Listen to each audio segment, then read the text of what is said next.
Sasabihin ko na nga sana sa'yo eh. Di ko naman alam na NBI pala asawa ko. May police dog ka pa. Heaven! Ay! Ano ba ito?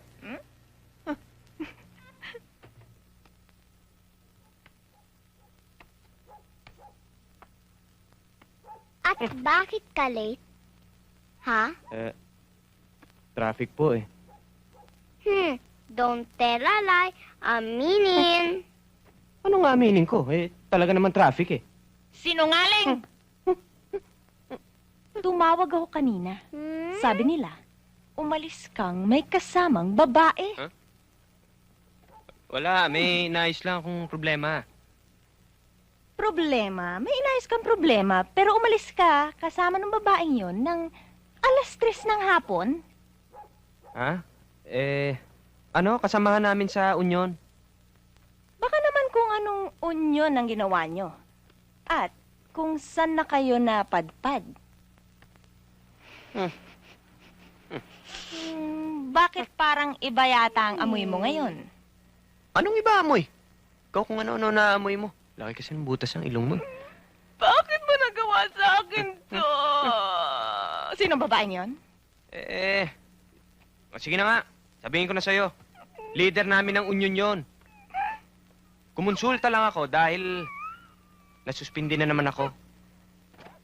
Ano? Tumas naman. Baka ikaw na ang may diferensya.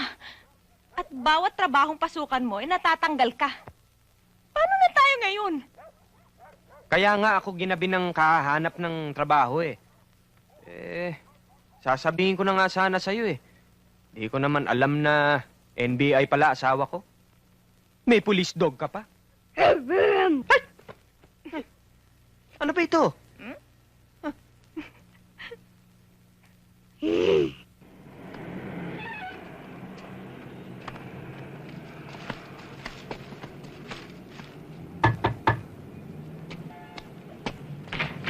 Hoy, tita! Mabuti na padalaw ka. Ang tagal mong di napunta dito. Long time no see, ah. Ano bang problema mo? Kasi nga si Tomas, di ba? Gusto ko magtrabaho. Ayaw naman niya akong patrabahuhin. Gipit na gipit kami.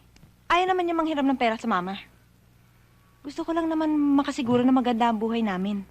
Ano pa bang pwede mong gawin kundi magtiis? Sa totoo lang, Day, losyang na ang arrive mo. Imagine, dati, isa kang convent-bred na kolehyala.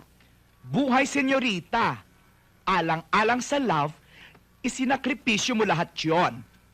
Nagpakasal ka sa isang poor. Sa dami ng isinakripisyo mo, ay talaga namang dakila ang dating mo. Dakilang alipin. O sige na nga, sige. Gawin mo na ako. Magpapamanicure ako, cellophane, kung ano man. Dali, sige na. Paano yung pinamalengke mo? Bibili ako ng luto. Alam mo, kung minsan parang naiisip ko. Nagsisisi na yata si Cindy sa akin eh. Bakit naman siya magsisisi? Di ba sumumpa siya sa hirap at ginhawa? Tama yun. Kaya mo, pare. Makakahanap ka rin ng magandang trabaho. Di ba? Oh, Ayos darating yan. yun. Relax lang. Toast. Hi, Tom. Hi, Bel. Hi. Ano yung dala mo? Ito? Gatas. Para sa anak mo?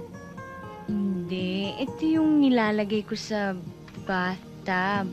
Pampaligo para lalong kuminis at saka pumuti. Ikaw, baka gusto mong subukan para lalo kang kuminis at pumuti. Ha?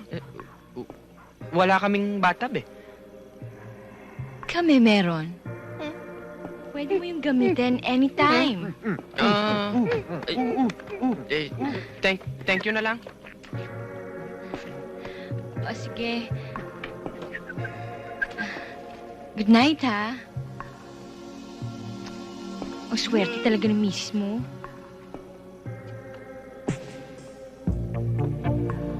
pwede mo daw gamitin. Ha? Ang bathtub.